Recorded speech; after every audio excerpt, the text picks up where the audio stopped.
Beri nama pedang ini Naga Puspa.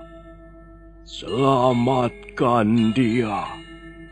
Jangan sampai jatuh ke tangan pendekar berwatak jahat.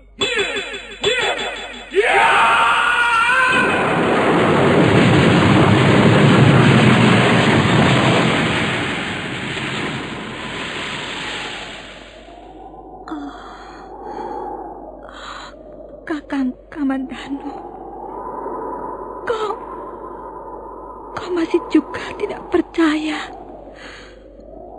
bahwa aku mencintaimu. Mesin, maafkan aku, Mesin. Mesin, Mesin.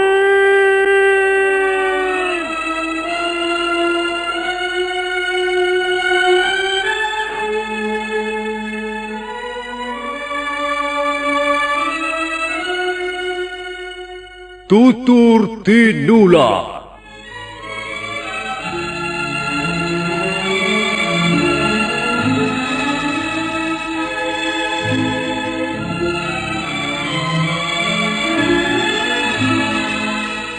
Sebuah sandiwara radio serial, produksi Sanggar Cerita dan Teater Sanggar Prativi. Sebuah kisah dengan latar belakang sejarah runtuhnya Singasari dan berdirinya Kerajaan Majapahit.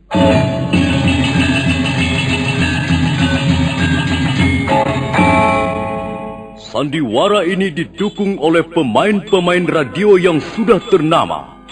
Ferry Fadli, Ivone Rose, dan Eli Ermawati.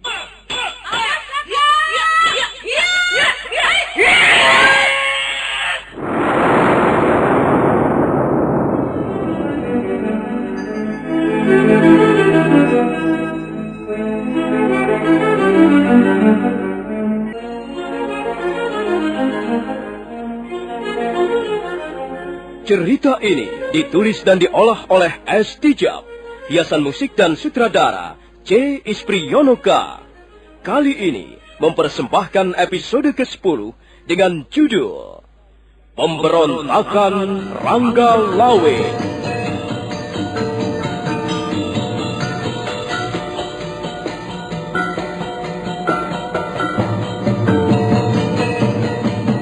Dalam seri ke-275 ini didukung oleh para pemain Iwan Daarta sebagai Wupin, Ferry Fadli sebagai Arya Kamandanu, Ivone Rose sebagai Sakawuni, Heri Stiono sebagai Diah Sanggrama Wijaya, Idris Apandi sebagai Ramapati, Rusli sebagai Rangga Lawe, Nusri Nurdin sebagai Lembu Sora, Edos sebagai prajurit Tartar, dan Asdi Suhastra pembawa cerita. Selamat menikmati.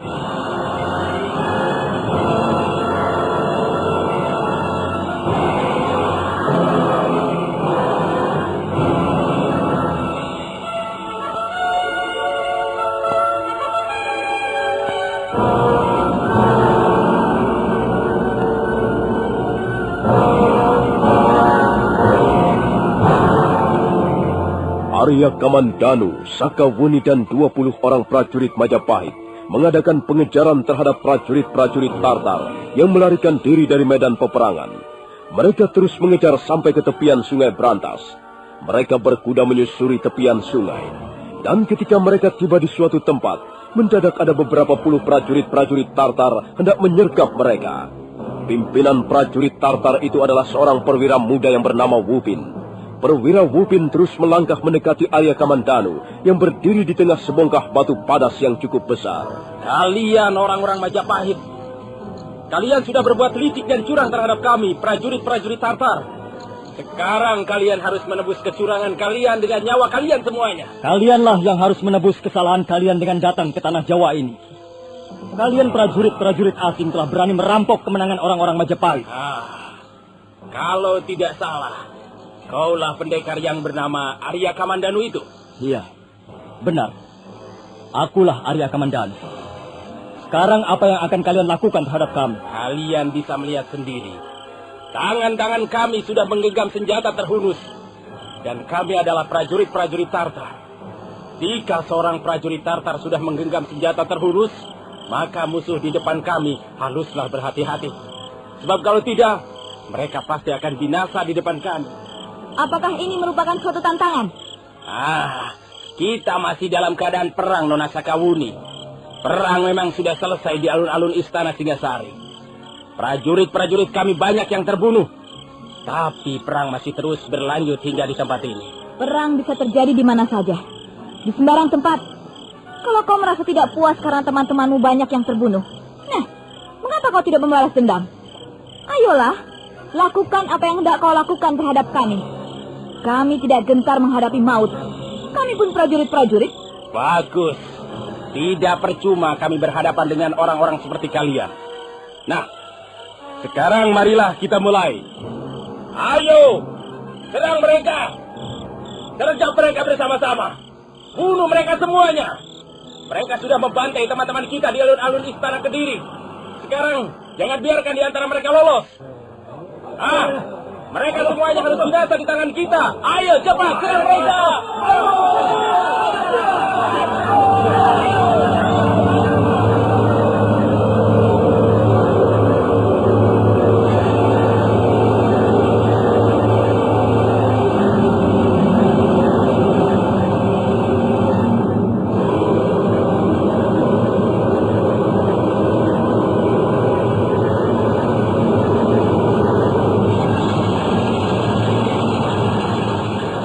Suasana di sekitar tepian sungai Brantas malam itu seketika menjadi hingar-bingar.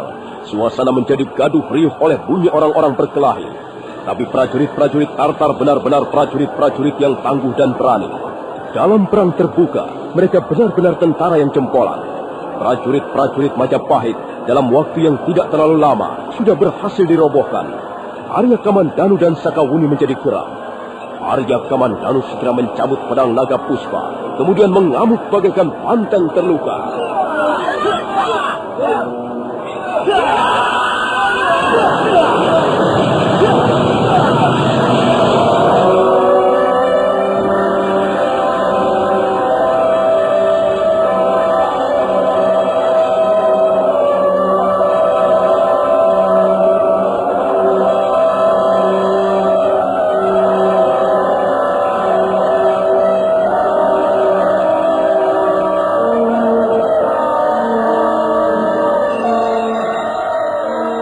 Perwira Wuti menjadi cemas melihat kehebatan pedang naga puspa di tangan Arya Kamandanu.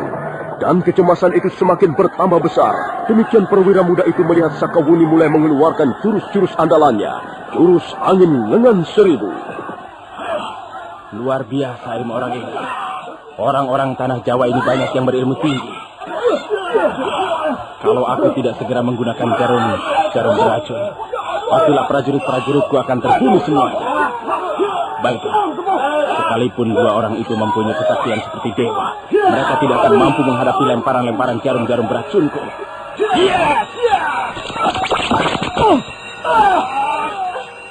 Kamandanu, ada apa denganmu, Kamandanu?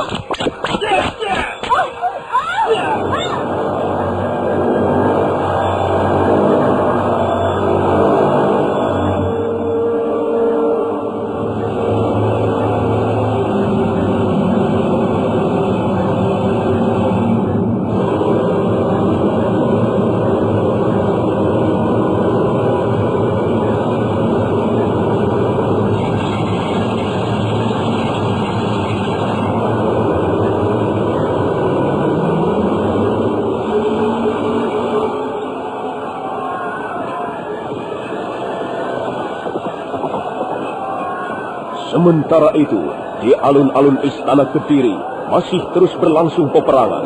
Pertempuran antara pasukan Majapahit yang dibantu rakyat jelata melawan sisa-sisa prajurit Tartar. Prajurit-prajurit Tartar masih tinggal beberapa ratus orang lagi.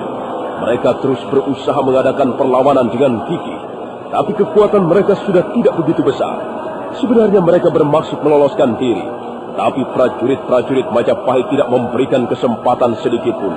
Mereka dikepung bagaikan binatang buruan.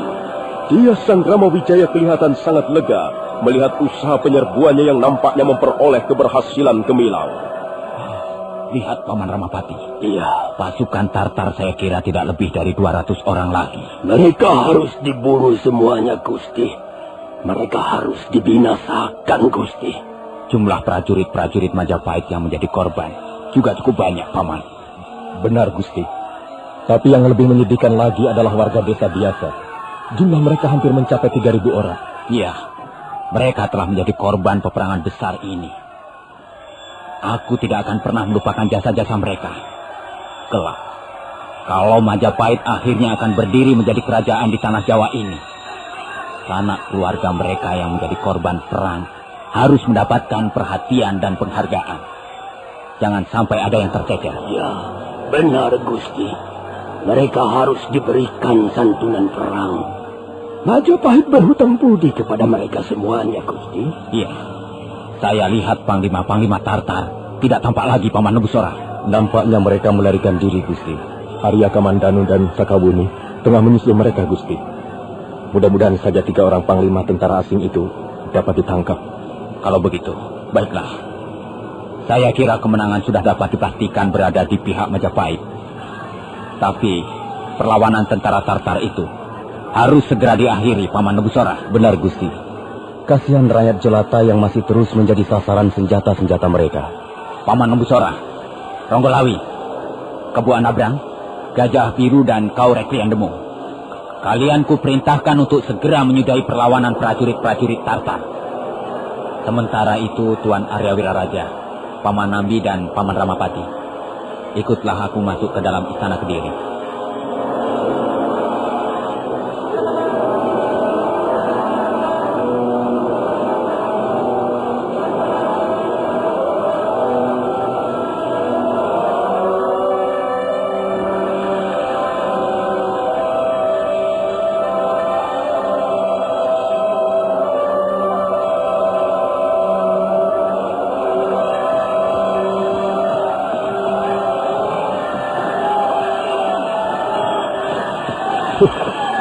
Orang-orang yang bertangan bersih, banyak laga, tapi tidak becus bekerja.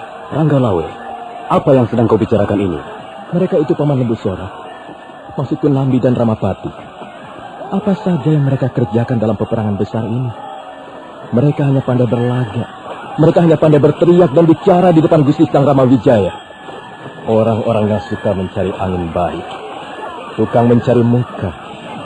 Aku benar-benar tidak senang melihat penampilan mereka, Paman Nebusora. Ranggalawe, sudah berapa kali kukatakan, hendaknya kau bisa mengendalikan dirimu. Janganlah menyulut api permusuhan di antara teman-teman sendiri. Lihat saja, perang sama sekali belum berakhir. Masih banyak prajurit saling membunuh. Kita tidak perlu khawatir lagi, Paman. Kita pasti keluar sebagai pemenang. Kita tinggal menyelesaikan sisa-sisa bala tentara Tartar yang tidak berapa besar lagi jumlahnya. Dan kita pasti akan menang, Paman. Tapi aku melihat banyak bukti bahwa Nambi dan Ramapati itu sama sekali tidak menanam saham apa-apa di dalam kemenangan ini. Jangan berkata seperti itu, Ranggalawe. Mereka pun ada juga jasanya. Apa jasa mereka itu, Paman? Mereka hanya berlarian mundar-mandir ke sana kemari. Tangan-tangan mereka tetap bersih, sementara tangan-tangan kita semuanya kotor oleh darah musuh. Kebo Anabrang, Gajah Biru, Reklian Demung ataupun Drakoda masih jauh lebih berjasa dibanding 2 orang itu. Mereka tidak segan-segan mengorbankan nyawa mereka demi kemenangan Majapahit. Mereka tidak sungkan-sungkan membabatkan pedangnya ataupun menyabetkan kerisnya untuk mengakhiri perlawanan musuh. Tapi apa yang mereka kerjakan berdua itu? Aku sungguh-sungguh tidak mengerti, Paman Nebusora. Kenapa orang seperti Ramapati dan Nambi justru mendapat tempat yang terhormat di sebelah Gusti Sang Ramawijaya? Dengar, Ranggalawe, kau jangan silau oleh jasa. Kalau toh Majapahit memenangkan peperangan ini, sama sekali bukan hanya karena jasa-jasa kita. Kita semua ikut berjasa. Nambi ataupun Ramapati juga banyak membantu. Sekalipun mereka tidak langsung membunuh musuh, mereka pun tidak sedikit memberikan sumbangan pikiran atau wawasan. Paman Nebusora, dalam peperangan besar seperti yang telah terjadi di alun-alun Kediri ini, tidak dapat disamakan dengan suasana pertemuan di Balai Paseban Agung. Kita bukan sedang rapat. Kita tidak membutuhkan orang-orang yang banyak bicara. Tapi kita membutuhkan prajurit-prajurit yang berani membunuh musuh sebanyak-banyaknya. Lihat saja Gusti Sangkamawijaya sendiri. Berapa puluh prajurit-prajurit Tartar binasa di tangan beliau. Seharusnya Nambi dan Ramapati merasa malu melihat apa yang telah dicontohkan oleh Ratu Gustinya. Sudahlah Ranggalawe, dengarlah kata-kataku. Kalau kau masih mau menganggapku sebagai pamanmu, dengarlah nasihatku ini. Janganlah kau mengikuti arus pikiranmu yang akan menggiringmu ke arah rasa iri hati. Sebab iri hati dan dengki bisa menjerumuskan seseorang manusia ke dalam jurang yang paling hina. Sombong, iri hati, dengki bisa membuat silau mata kita sendiri. Akhirnya, kita tidak mampu lagi melihat keadilan. Sebab, kita hanya bisa melihat kekurangan-kekurangan orang lain saja. Seekor babi hutan adalah binatang yang sangat ganas dan buas. Tapi ada satu kekurangan yang sangat menyolok yang dimiliki binatang itu. Dia sama sekali tidak mampu menekuk ataupun membengkokkan lehernya, sehingga dia tidak bisa melihat kekurangannya sendiri. Akibatnya, dia menjadi seekor binatang yang suka nubras-nubras, menyeruduk apa saja yang ada di depannya, tanpa memikirkan kerugian yang bisa ditimbulkan bagi dirinya sendiri. Terima kasih Paman Lebusora. Saya bisa mengerti maksud dan tujuan nasihat Paman. Tapi sesungguhnya saya belum bisa menerimanya. Saya tidak ingin menjadi seekor babi hutan, Paman. Saya adalah Ranggalawe. Dan saya kira saya bisa berpikir dengan sehat. Saya masih bisa memisah-misahkan mana yang adil dan mana yang batil. Dan sampai saat ini saya memang belum bisa melihat sesuatu yang berguna yang pernah dikerjakan dua orang itu, Paman, Nambi dan Ramapati. Mereka berdua itu benar-benar membuatku menjadi muak. Sudahlah Ranggalawe. Untuk sementara ini, simpan dulu rasa tidak puasmu. Barangkali hal itu nanti bisa kita bicarakan secara lebih mendalam. Sekarang marilah kita kerjakan perintah Gusti Sanggramawijaya. Sisa-sisa kekuatan prajurit Tartar itu nampaknya masih terus berusaha mengadakan perlawanan. Mari kita bereskan mereka. Selesai berkata, Lembusora segera melompat sambil mengayunkan pedangnya. Dua orang prajurit Tartar seketika roboh bersimbah darah. Demikian pula Ranggalawe, pendekar tangguh dari Tuban itu, tidak mau ketinggalan. Dia ikut mengamuk di alun-alun istana Kediri. Puluhan prajurit Tartar roboh tertikam oleh keris Megalamat ataupun terkena pukulannya yang dahsyat.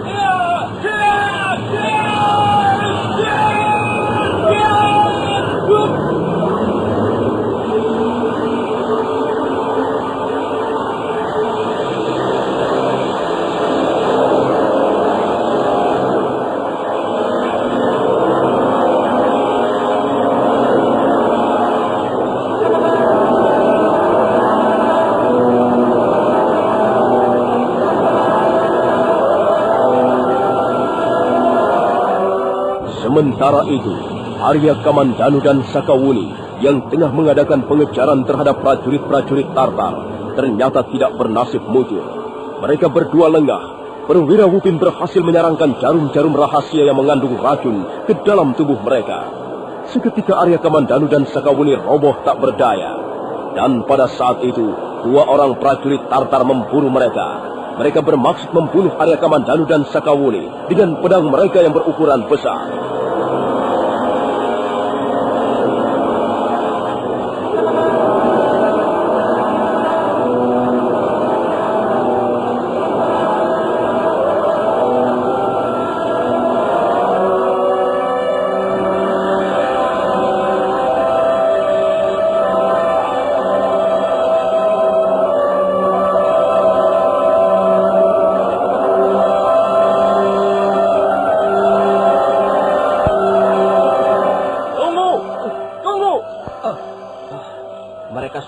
Tidak berdaya lagi, Tuan Perwira.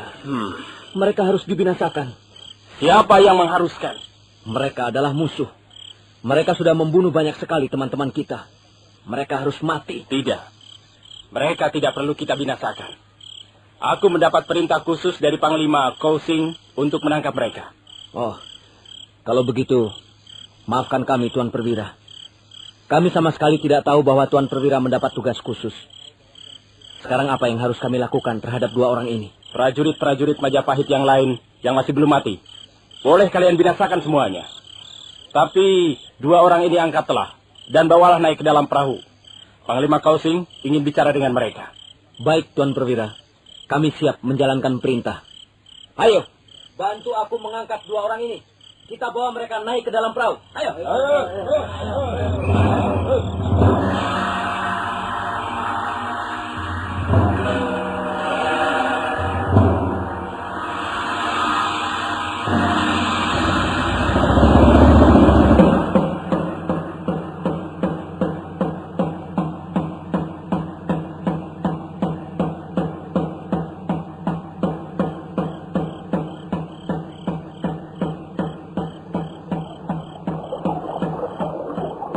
Tuan Panglima Kausing, tugas sudah saya laksanakan.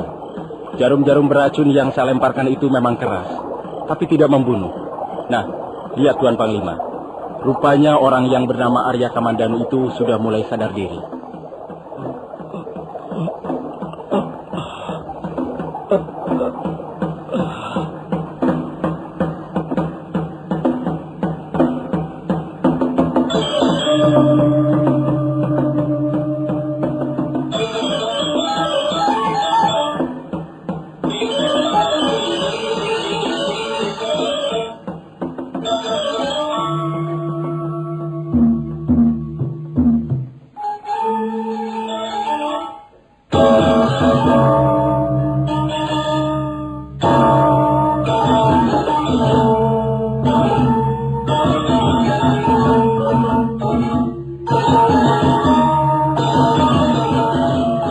Arya Kamandanu merasakan lengannya seperti kesemutan.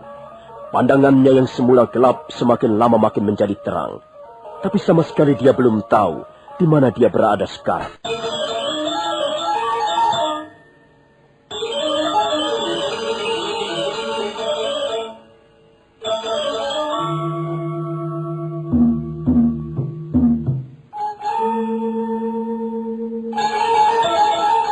Nah, saudara pendengar, bagaimanakah kisah selanjutnya? Apakah yang akan dilakukan Panglima Kausing terhadap Arya Kamandanu dan Sakawuni? Silahkan menunggu seri berikutnya. Sampai jumpa.